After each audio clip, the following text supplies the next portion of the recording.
akal punya fungsi pengetahuan, ilmu pengetahuan dan teknologi. Yang ini mendukung dan menunjang hidup kita.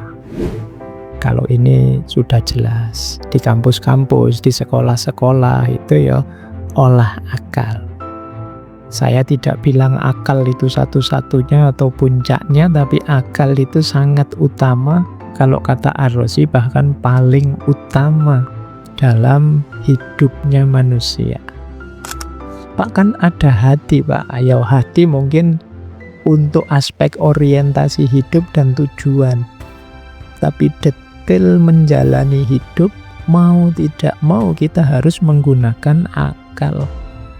Kita disuruh misalnya oleh agama menutup aurat. Ya mau tidak mau kan kita harus berpikir teknologi yang seperti apa yang membuat saya menutup aurat itu.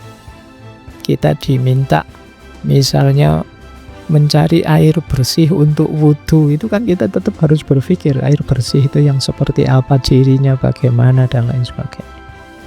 Sholat harus menghadap kiblat loh, itu kan terus itu gunanya kompas itu antara lain itu loh, dan lain sebagainya.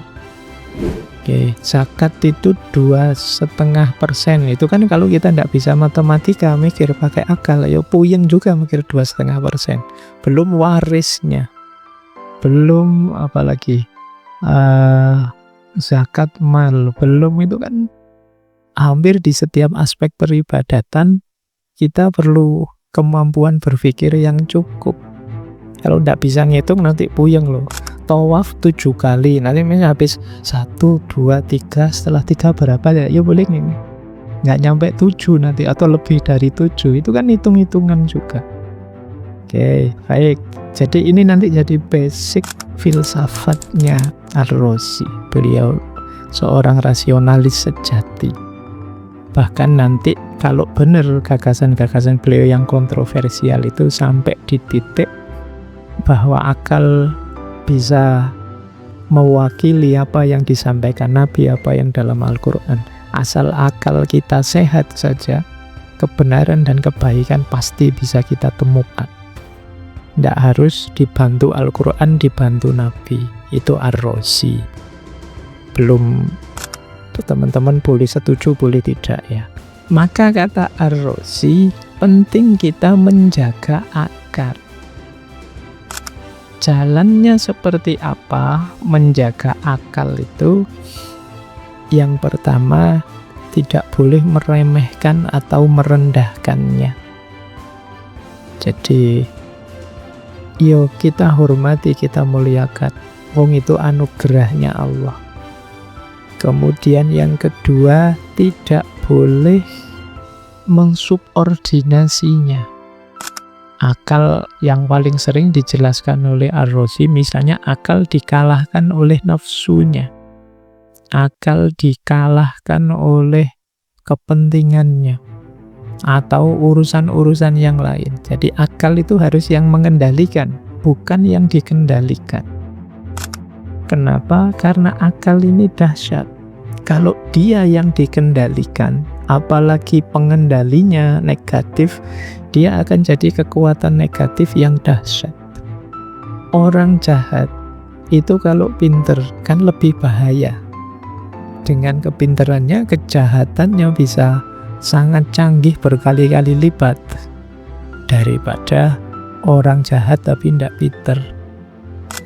Mungkin ada orang jahat tapi tidak pinter, mau maling assalamualaikum dulu misalnya.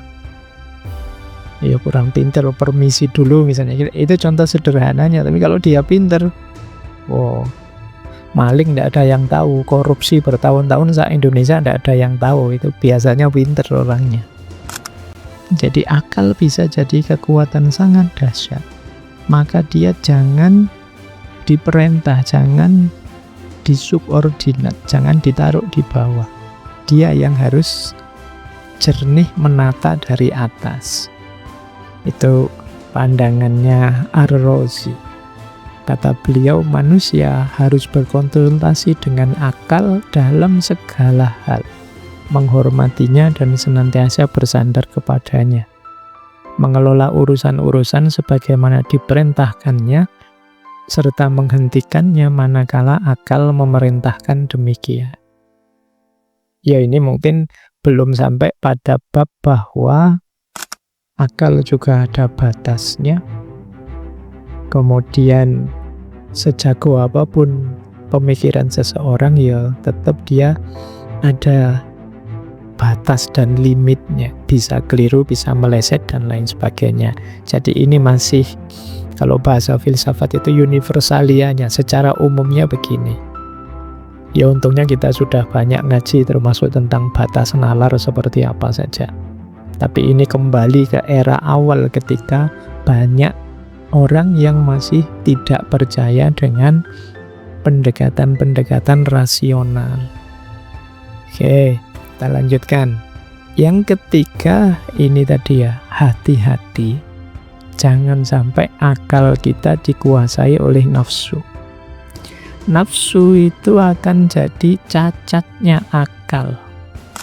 Jadi nafsulah nanti yang akan menyelimuti dan menyimpangkan orang dari jalan lurus dan tujuan yang benar. Nafsu akan mencegah orang berakal menemukan petunjuk hakiki dan keselamatan yang sejati. Jadi kata Ar-Razi, lawan besarnya akal itu nafsu. Baik, jadi poros utama hidup itu akal, kita jaga kesehatannya baik-baik. Biar kita tetap bisa berpikir jernih, menemukan kebenaran.